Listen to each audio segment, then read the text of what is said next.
Thank you so much. Over the course of the next 15 to 20 minutes, I'm going to give you a gift. This is the best gift that has ever been given to me. You will be able to take this gift today, begin using it today, and you will find that results will begin dropping to the bottom line in your business very quickly. But before I can give you this gift, I first have to unpack it for you. In doing this, what I'm going to do is walk you through 3 different phases of my career.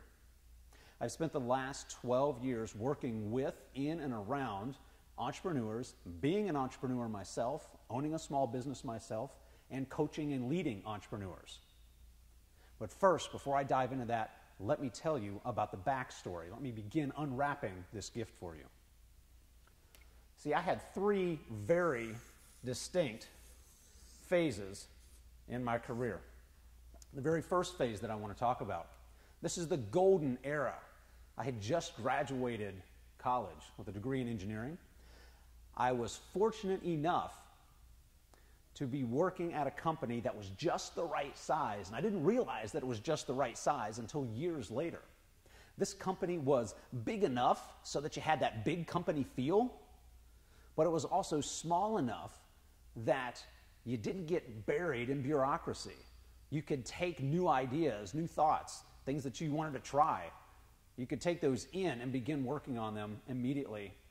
And I was rewarded very well. This is a period in my life where, as an engineer, I love formulas. So this is a period in my life when formulas worked really well. I went in, worked hard, got rewarded for it. Started taking some classes at night to work through my MBA, got rewarded for that. Began getting promoted, began having people working for me, got promoted yet again, had even more people working for me. It was a time in my life that was just fantastic, and I had a great, great experience there. One of the biggest lessons that I pulled from this golden phase of my life is how valuable it is to have people with you on the journey. There were many times in engineering when I would have to go down to the lab and do some kind of experiment. Because I'm looking for, again, testing out an idea. You do that in the lab, then you take it out into manufacturing and you plug it in. The thing that I loved about that experimentation phase is that there were times when I would get stuck. When I would set up an experiment and I would get the data and I'm looking at this data and it's just not making sense. I can't tell if the experiment failed or if it was a success. So I would take this data and all of my stuff up to one of the veterans in the engineering lab, and I said, okay guys, here's what I did. Here's how I set up the problem, here's the instrumentation that I used, and here's the data coming out of the back end of the experiment. Help me make sense of this. The value that I got from this is one of the veterans could look at that for about 2 minutes and say, oh, when you have this kind of issue, you need to set the problem up differently. It's not about the data. You're not looking at the data wrong, but because you didn't set the thing up right, you don't stand a chance of being able to make heads or tails of this.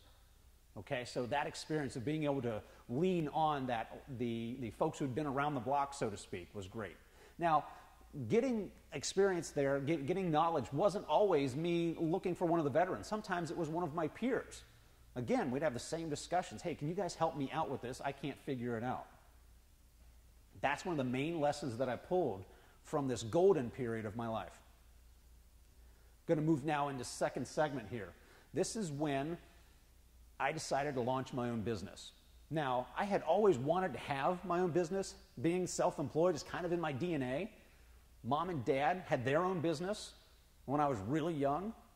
My grandfather on my dad's side, he had his own business. So again, it's kind of in the family. So I always had this in my head that I wanted to have my own shop. I wanted to have my own business. So for a while, I had kind of had the radar up. Me and my wife had talked about it. She's very supportive. Yeah, let's go ahead and do that. We found an opportunity. Now, here's what I liked about the opportunity. Again, biggest lesson that I had up here at the very first part of my career is walk with somebody. So that's one of the main criteria I had, and whatever this opportunity was going to be. I didn't really know what it was. But we saw a chance to get into business with one of my family members. He already had an existing, thriving business, He wanted to provide venture capital for me. Okay, it sounds great. I'm in my 20s at that point. Somebody else with venture capital is a good thing. I was to provide the sweat equity in this. The nice part about this is that my uncle was going to walk with me, kind of be the shepherd. Okay, so again, going back to that lesson that I had early on about liking people walking with me. And what was also nice about this is that after we got the business built up to a certain point, my uncle said he was going to go ahead and buy out my share. So I was developing equity, and I had an exit strategy. I've got a way to get in, I've got someone to walk with me, and I've got a way to get out. That's textbook perfect, folks. So my wife and I said, yes, that's it, let's do it. Sold the house in Ohio, wife left her teaching job, got a teaching job down here, moved down. We landed here with our feet on the ground about 3 weeks before September 11. Timing could have been a little bit better. Headwinds came in and began really affecting that venture. It never really got off the ground. So I spent a year there just trying to make sense of what had happened. That's okay. Not everything works the first time. I, at that point, decided, you know what? What are my strengths? My strengths are, going back here to this golden phase of my life, operations. I am really good about being able to come into a business, size it up, understand the people, the politics, the process, the machinery, being able to take that whole package and lifting it up to where it all operates a little bit better. That's the thing that I was really good at. So I relied on that expertise. I hung my shingle out as a business turnaround specialist. Yeah, no one has any idea really what that is. And that's okay, because neither did anyone else at that time. If you say realtor, hey, people get that. They know what you do. When you say, hey, I'm a financial advisor, people get that. They know what you do. When you say business turnaround specialist, no one has any idea what you do. With as much background that I had in operations, I completely lacked in sales and marketing. I had no idea how to package and or sell the goods that I had. At this point, here's what I had managed to do. Let's compare the two Jasons. Phase one, Jason who's surrounded by people, eager, has a plan, working the plan, the formula works. Here I am, a couple years into my own venture. I have no idea who I am. I have no idea where I'm going, and I'm completely by myself. This is the most miserable period of my life, was that 4 years when I was banging my head into a wall, trying to do this all on my own. Let's move into phase three here. Phase three, I've talked about phase one, had people around me. Phase two, I had a lot of freedom, a lot of latitude, running my own show. This last phase is kind of hybrid of both of those. This last phase, I was a captive sales agent, meaning I could only sell their stuff, a captive sales agent for a very big Fortune 500 company.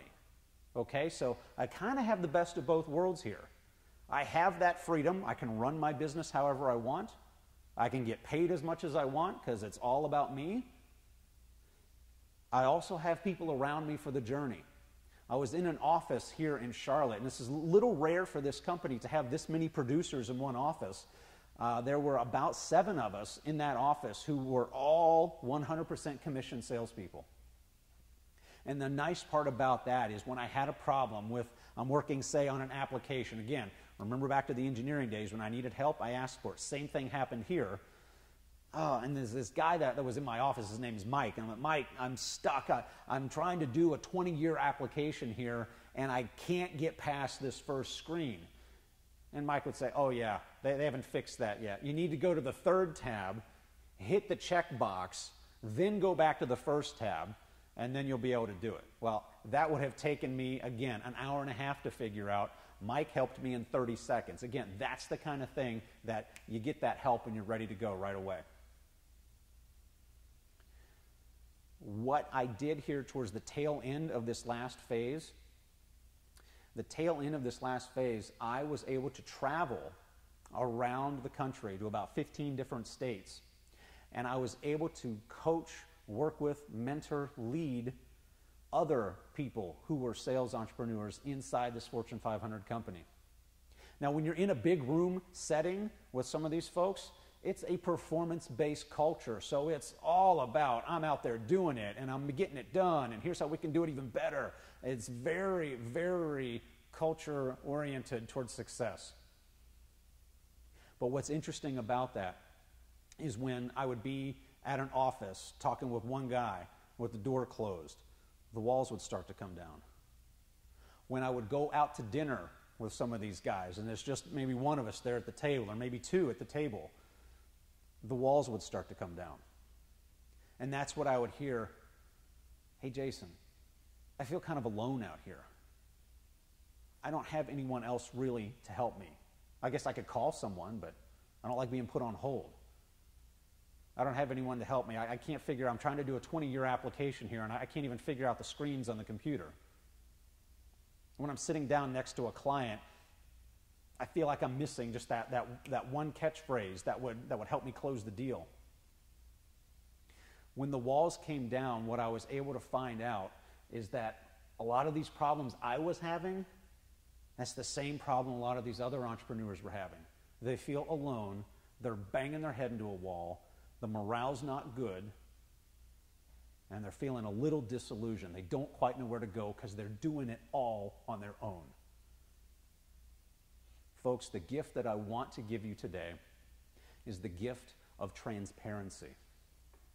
Time and time again, when you begin using this gift, you will see how much it will help you. Notice what I didn't do. I started giving you the gift as soon as I walked up here. I did not say, look at me, I have all the answers to every problem if you just follow my 5-point plan. I didn't say that. What I did was I told you about some of my struggles. I told you about this miserable part of my life. I told you that I don't always have it together. I've learned a ton since then. The number one thing that I can give you today is this transparency. I've seen time and time again where folks who get together, they kind of let the walls down. They feel like they're around peers. They're around people they respect, people at their same level of business, whether it's the size of business or the number of employees. When you get business owners like yourselves around a table without all of the I'm better than you, without the ego, just genuinely looking for help, you will be amazed at the barriers you can climb. I've seen it happen time again when I've talked one-on-one with a business owner and they've had this issue, whatever the issue is at work. And Jason, I've had this thing that I've been trying to solve, this problem, for about the past 8 months. And I can't go to my employees with this. I can't go to my junior staff with this. I'm supposed to be the guy that knows what to do. I'm supposed to be the one with the answers. The last 2 times I've tried to solve this, it's not gone so well. I don't know what to do. You take that same person, you sit them down at a table with their peers, people they respect, people who've been around the block. Put that same issue out on the table, guarantee one of the guys on that table is going to say, you know what? I had that same problem about 5 years ago. Here's what I did. Folks, at some level, you need to get involved in some kind of community where you can take your business issues and work through them. And this isn't just for you. You're doing this for the other people at the table. You're there to help them as well. You're there to be the guy with the answer who dealt with a thing, whatever the thing is, 5 years ago. There are a number of ways you can do this. There are groups in town that you can join. Most of you have probably heard of a group called Convene. Some of you in a room this size, there's probably some folks in here who are members of C12. All of those are angled straight towards CEOs, straight towards people at the top. For those of you who are in mastermind groups, again, that's another great way that you can tackle the issue of not being all alone. For those of you who are just brand new, just getting into this, your Chamber of Commerce is going to have groups, meetings that you can attend that will be able to help you as a small business owner. Likewise, I have my own community that I'm starting where we help out small business owners do just this exact same thing. Don't try to do this alone. Folks, that is my gift that I'm giving you today, is the gift of transparency. Thank you for having me.